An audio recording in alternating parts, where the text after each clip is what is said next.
badhe nderek pirsa. Kala wingi ngipi kula ngeten. Kula nyawang keng jero omah niku nyawang njaba.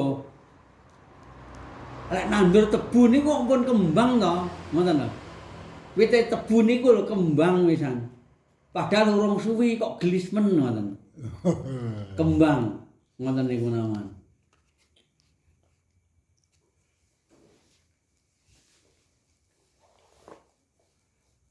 Lala jeneng kembang tebu lho. Nggih. Kami mantap ta dulu. Kok iso modotna. Tebu ki lek kembang apa iso modotna. Mboten saged. Ngoten nggih. Kaya upamane salat iki mang lek wis iki jek apa jeneng anu nah iki kok. Ampun. Jar piye nah? Ampun. Kaya wis mandek. Wis, nggih. Nggih. Wis konggen arep dina. Ngono. Nggih, nggih. Wis konggen.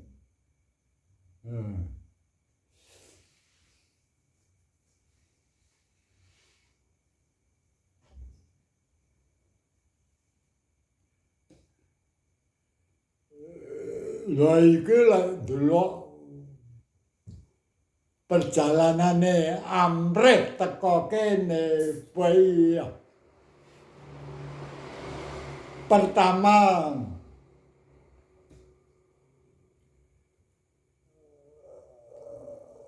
sing dipangan kudu sarwa kalal. Nggih. Iki pertama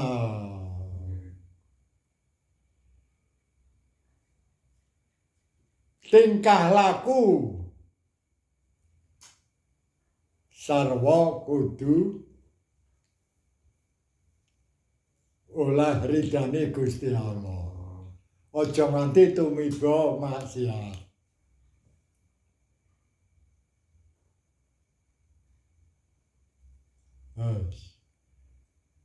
Kuwi dadi mulane tolabul halali kok faridatun ki kok diwajibne nyang apa ya? Soale iki apa jeneng ibadah? Nyambut gawe murih halal kuwi lho. Urung klebu ibadah kuwi. Ning diniati. Kok diniati iki piye to? Nggih sangu ibadah. Iki niatane setrop. Pangah kopi. Lah.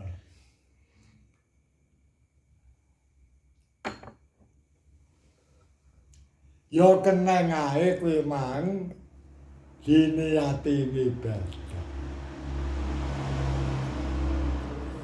Kuwi dudu ibadah.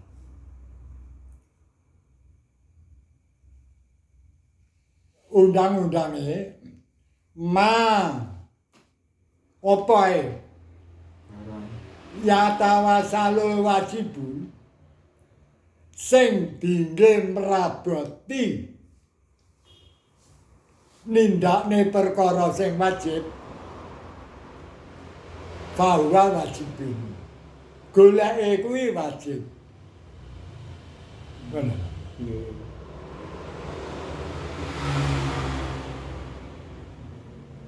Dadi dudu nyambute gawe sing wajib kuwi.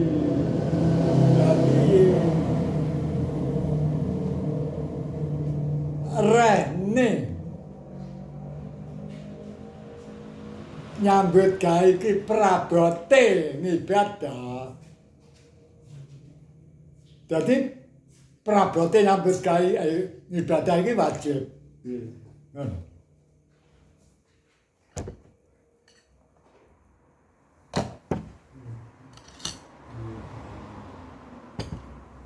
Dadine lek keturunan. Nggih. Terus akan nggih. Monggo. Yo Hadi. Nggih. Bilang nggih. Monggo Sidat. Nggih. Yo.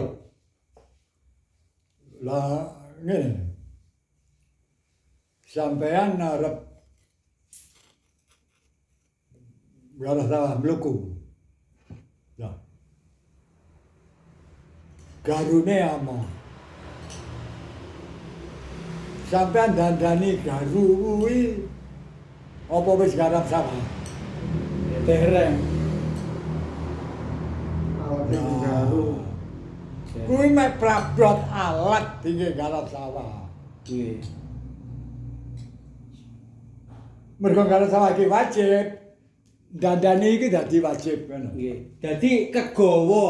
Ah. Kegawa. Upama ndak dinggo iki ya ora. Lah nggih. Ngono. Dadi kegawa wajib meneh ngoten nggih. Ngono. Nggih. Dadi mergo iki Nggih.